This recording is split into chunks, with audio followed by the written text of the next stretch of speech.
If you haven't already seen my video where I got hands-on for the first time with the reMarkable Paper Pro and went through what I believe are the core differences in that product versus the reMarkable 2, then you should click the link down at the top of the video description to check that out before you watch this video. But if you're still with us, then today we're diving into the differences in the new reMarkable Paper Pro's Marker Plus, because although it is just the pen input, there's actually quite a few differences in the new version of this Marker Plus that make it stand out from what was in the reMarkable 2's Marker Plus, some of them being bigger changes than you might expect from such a small product. So first things first, as I already said in my initial hands-on video about the Paper Pro, I hate that reMarkable is selling two different versions of the marker. They have the Marker and then they have the Marker Plus. I have the Marker Plus for both versions of the reMarkable 2 and the Paper Pro. It's not a huge difference in price, and honestly, why would you want a paper-like device where the pen doesn't have an eraser on the back? That's not very paper-like that you have to pay extra for an eraser. But that is really the core difference between the two, the Marker and the Marker Plus, is the eraser at the end. But like I said, both of these are Marker Plus devices, so we're comparing apples to apples.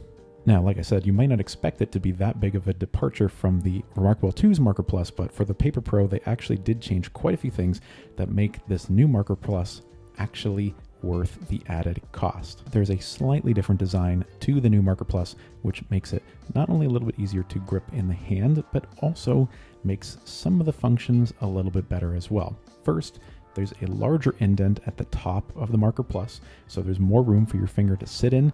This is not so important when you're writing, but for the eraser end, when you flip it over, you have a much larger section to grip. And because the rest of the marker is rounded, this makes it much easier to quickly erase. On the old Marker Plus, this section is quite a bit smaller. The indent is not as large, so you can really only fit, well, for me with my big hands, you can only fit about 2 fingers on the back of that, versus on the new Marker Plus, you can fit about 3, or even if you have smaller hands, you could fit about 4 fingers on there. So just much better grip and improved ergonomics. The new Marker Plus has maybe a little bit of a textured feel to it, so maybe slightly better grip just for writing purposes. The much bigger and less subtle change is actually to how the marker tips are not just connected to the marker, but also how they are designed.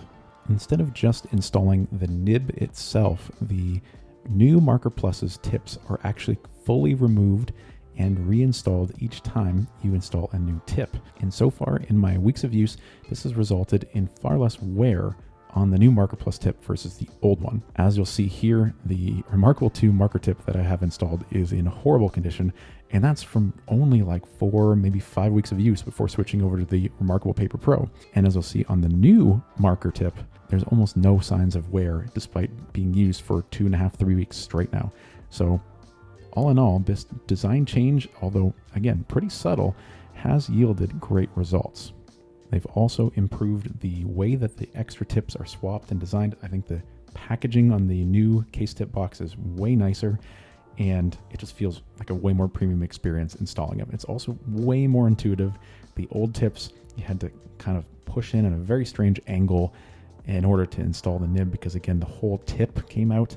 This time, the entire thing is one piece, way simpler to do, way more user-friendly. I think people are really going to enjoy the new installation and swap process on tips. And aside from that, the design is pretty darn similar. They are the same size, they weigh about the same, but there are actually bigger differences under the hood on the new Marker Plus that the visual appearance would not allude to. These new Marker Pluses have an internal battery, and that means that when you actually clicked on the side of the reMarkable Paper Pro, they are charging. So there's no removable battery. They are completely wirelessly charged by the reMarkable Paper Pro tablet.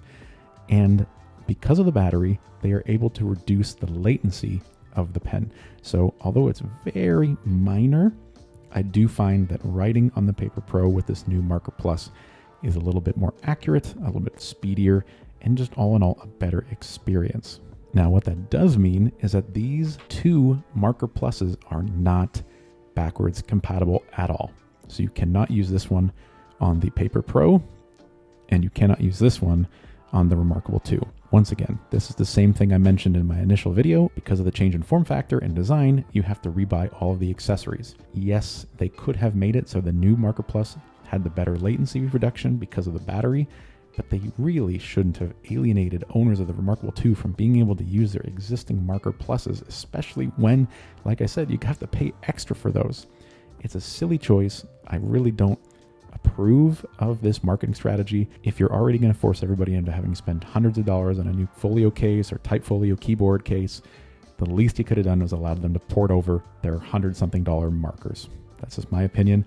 Let me know what you guys think down in the comments about this change. And lastly, circling back to the eraser tips, the design aesthetic and the way that they function is ever so slightly different. On the old Marker Plus, there was much more of a gap on the eraser end, which meant that actually sort of moved in and out as you pressed down to erase, which gave it a little bit more of a realistic feeling. On the new Marker Pluses, the gap is significantly reduced and the shape is a little bit different, rounded out a bit more, so there is far less sense that you are pressing down for erasing. It doesn't mean it's any less accurate by any means. It still works exactly the same. The sensation of pressing down and physically erasing, though, is just different. I would say it's pretty much non-existent on this new Marker Plus, but again, functionally, it's the same. And I think they just did this to reduce overall size and probably to reduce the number of moving components that are in these Marker Plus devices as an overall. But again, it should still be a standard function. They should make one marker and it should have erasing functions no matter what. And that is it. So that is all the big differences, the major noticeable changes between the old reMarkable 2 Marker Plus and the Paper Pro Marker Plus.